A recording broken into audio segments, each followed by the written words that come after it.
आज से 13 साल के भीतर भीतर भारत की जो टोटल ऊर्जा है, रिक्वायरमेंट है, उसमें 40% उसकी पूर्ति non fossil fuel based renewable energy से ही करने का हमारा लक्ष्य है।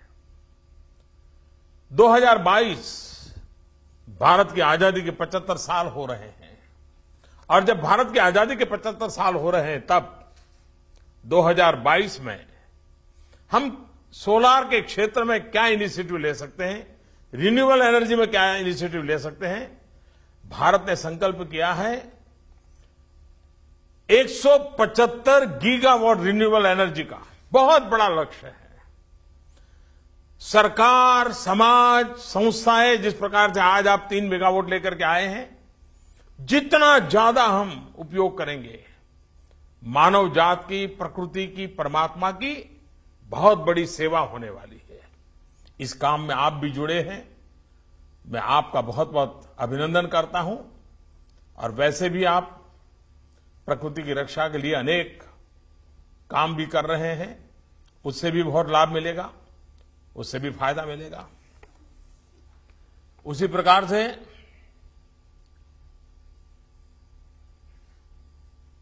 वृक्षों की दिशा में आपका काम,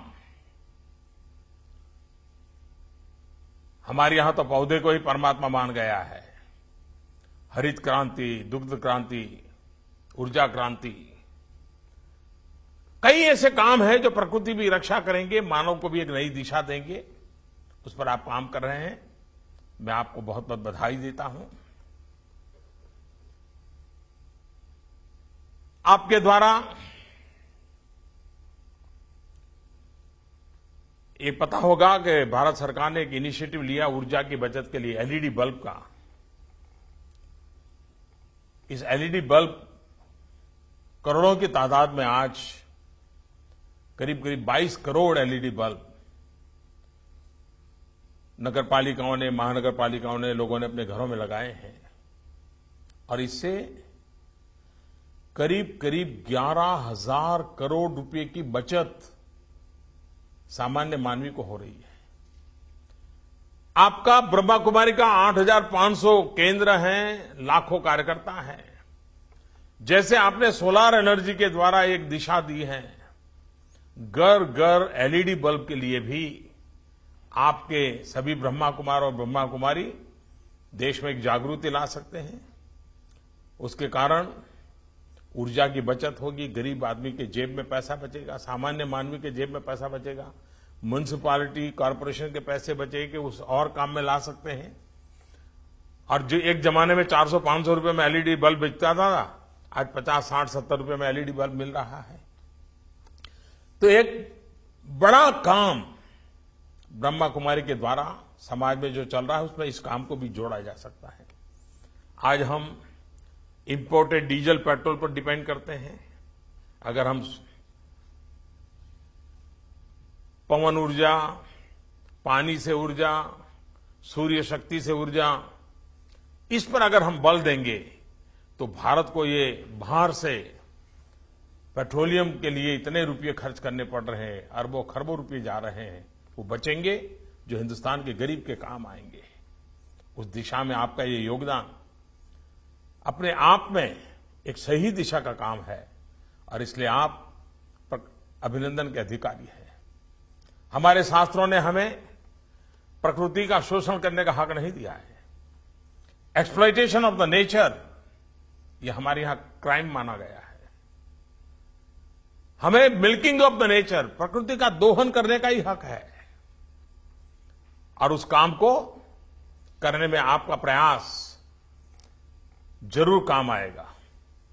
ब्रह्मा कुमारी संस्था का मंत्र एक ईश्वर, एक विश्व परिवार, ये मूलतः हमारे देश का चिंतन है। वसुधैव कुटुंबकम, शायद दुनिया में इतना विशाल, व्यापक और चिरंतन विचार इसी धरती से पैदा हुआ है।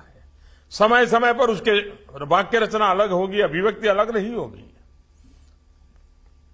और इसलिए भारत विश्व में न्याय, गरिमा, अवसर और समृद्धि के लिए प्रयत्नशील रहता है। भारत के ही प्रयास से आज विश्व में इंटरनेशनल सोलर अलायंस के माध्यम से प्रकृति की रक्षा के लिए एक आंदोलन चल रहा है और दुनिया के देश हमसे जुड़ रहे हैं। आज जब सभी लोग वहां मिल रहे हैं, तब आप 80 साल मना रहे हैं, तब मैं आपसे ये आग्रह करूंगा, और आज यहां से जाने से पहले इतना बड़ा समारोह हो रहा है, देश भर के लोग वहां आए हैं, तब आप भी कुछ सोचिए कि 2022 भारत की आजादी के 75 साल हो रहे हैं। देश की आजादी के लिए मरने मिटने वालों ने जो सपने देखे थे, क्या हम सबका जिम्मा नहीं है उन सपनों को पूरा करने के लिए कुछ करें? सामूहिक रूप से करें, संकल्प लेकर के करें, सही दिशा में प्रयास करें, और दुनिया की इतनी बड़ी आबादी में अगर उसके जीवन में बदलाव लाते हैं तो विश्व का कल्याण करने का भी एक बहुत बड़ा आधार बन सकता है। आज जब आप इतनी बड़ी तादाद में वहां इकट्ठे हुए हैं, 2022 तक ब्रह्मा कुमारी विश्वविद्यालय के माध्यम से, ब्रह्मा कुमार और ब्रह्मा कुमारियों के माध्यम से, विश्व में फैले हुए ब्रह्मा कुमारी संगठन के माध्यम से, भारत में 8000 से ज्यादा आपकी इकाइयों के माध्यम से, 2, 3, 5, 7 जो भी आपको ठीक लगे, आप संकल्प लीजिए। 2022 तक इसको पूरा करके रहेंगे, इसका आप निर्णय कीजिए। देखिए आपका कितना बड़ा योगदान होगा। जो भारत जिस प्रकार से ट्रांसफॉर्म हो रहा है, उसमें आप भी ऊर्जा भर देंगे, ऐसा मुझे विश्वास है। अब पिछले दिनों आप लोगों ने देखा है, नोटबंदी के बाद भ्रष्टाचार और काले धन के खिलाफ एक निर्णायक लड़ाई की ओर हम आगे बढ़ रहे हैं। देश को फिर से एक बार काले धन के ओर जाने से बचाने में डिजिटल तकनीक बहुत बड़ा काम कर सकती है। नगद की लेन देन जितनी कम हो, जितना ज्यादा डिजिटल करेंसी का उपयोग हो, हम देश में एक सुचिता वाली व्यवस्था को विकसित कर सकते हैं। क्या सभी ब्रह्मा कुमार ब्रह्मा कुमारी जहां जहां उनका प्रभाव है, अपने मोबाइल फोन पर बीम ऐप डाउनलोड करके छोटे छोटे व्यापारियों को डिजिटल लेन देन के लिए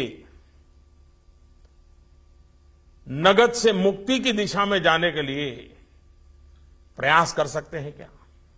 मैं आज जब आपके बीच आया हूं, भले टेक्नोलॉजी के माध्यम से आया हूं, लेकिन मेरा आपके साथ इतना नाता रहा है कि मैं आपसे हक से भी कह सकता हूं कि ब्रह्मा कुमारी के द्वारा इस काम को बल दिया जाए और देश में परिवर्तन के सूत्रधार के रूप में आपकी इतनी बड़ी जो संस्कारित मानव शक्ति है वो काम आए। ब्रह्मा कुमारी आंदोलन में ब्रह्मा कुमार तो है ही है, लेकिन ब्रह्मा कुमारी बहुत सक्रिय है। हमारे देश में आज भी लाखों की तादाद में ऐसे बच्चे हैं जो टीकाकरण से वंचित है, और टीकाकरण से वंचित होने के कारण वो किसी न किसी गंभीर बीमारी के शिकार हो जाते हैं। माता मृत्यु दर, शिशु मृत्यु दर, ये चिंता का विषय होता है। कुपोषण चिंता का विषय होता है। एक इंद्रधनुष योजना के तहत भारत सरकार टीकाकरण को बहुत बड़ा घर घर का एक कमिटमेंट के साथ जिम्मेवारी तय करना चाहता है। जब भी टीकाकरण का कार्यक्रम हो, हमारी ब्रह्मा कुमार और ब्रह्मा कुमारी एक वॉलंटियर के रूप में उससे जुड़ जाए, छोटे छोटे बच्चों की जिंदगी बचाने के लिए काम आ जाए, कितनी बड़ी सेवा होगी। और आप तो इसी सेवा धर्म से जुड़े हुए हैं। अगर इसको आप ले लें, बहुत बड़ा काम कर सकते हैं। मैं एक और काम के लिए आज आपसे आग्रह करता हूं। ब्रह्मा कुमारी विश्वविद्यालय, अगर ये विश्वविद्यालय है, आप एक ऐसा ऑनलाइन कोर्स शुरू कर सकते हैं क्या, और जिसमें हिंदुस्तान की लोगों को ऑनलाइन एग्जाम के लिए प्रेरित करें, सर्टिफिकेट कोर्स करें, एजुकेट करें, एग्जाम लें। और वो विषय है मेरे मन में न्यूट्रिशन, पोषण की विषय में हमारे यहां अज्ञानता का भी एक बहुत बड़ा दुर्भाव है। किस उम्र में क्या खाना चाहिए, शरीर के लिए किन चीजों की जरूरत है, उसका ज्ञान का भी अभाव है। 2 टाइम पेट भर लिया तो काम हो गया, एक बहुतेक सोच है। जिसकी आर्थिक स्थिति ठीक है, दोनों टाइम अच्छा खाना खा सकता है, उसको भी इसका पता नहीं है कि क्या खाना, क्या नहीं खाना, और कब खाना, कैसे खाना। अगर ब्रह्मा कुमारी विश्वविद्यालय शरीर के पोषण के लिए किन किन चीजों की आवश्यकता है, शरीर में किसी चीज की कमी हो तो कैसे नुकसान होता है, अगर एक certificate course, online training, online examination, ये पूरा आंदोलन आप खड़ा कर सकते हैं क्या? हिंदुस्तान की सभी यूनिवर्सिटियों को आपके साथ जोड़ सकते हैं क्या? आप एक ऐसा संगठन है जिसमें महिलाओं की संख्या ज्यादा है, सक्रिय भूमिका भी महिलाओं की है, और न्यूट्रिशन की समस्या का समाधान अगर करना है, हमारे बालकों को कुपोषण से बाहर निकालना है, तो आप बहुत बड़ा योगदान दे सकते हैं। मैं आपसे आग्रह करता हूं कि आप इसमें सोचिए। मैं भारत सरकार से भी कहूंगा, राज्य सरकारों से भी आग्रह करूंगा कि अगर आप इस काम को लेकर आगे आते हैं तो जरूर वे भी आपको उचित मार्गदर्शन करेंगे, जो भी मदद करनी चाहिए वो करेंगे। लेकिन एक आंदोलन हम खड़ा कर सकते हैं। हमारी 9th, 10th, 11th, 12th इस कक्षा में पढ़ने वाली बच्चियां अगर न्यूट्रिशन के संबंध में शिक्षित होगी तो जब भी वो परिवार का कारोबार संभालती होगी, किचन पे उनका प्रभाव रहने ही वाला है। वो प्रोफेशन में जाएगी तो भी किचन पर उसकी बात चलने वाली है। आप सोच सकते हैं कि कितना बड़ा बदलाव ला सकते हैं, और ये काम आपके माध्यम से बहुत ही अच्छी तरह हो सकता है। और मैं इसके लिए 2022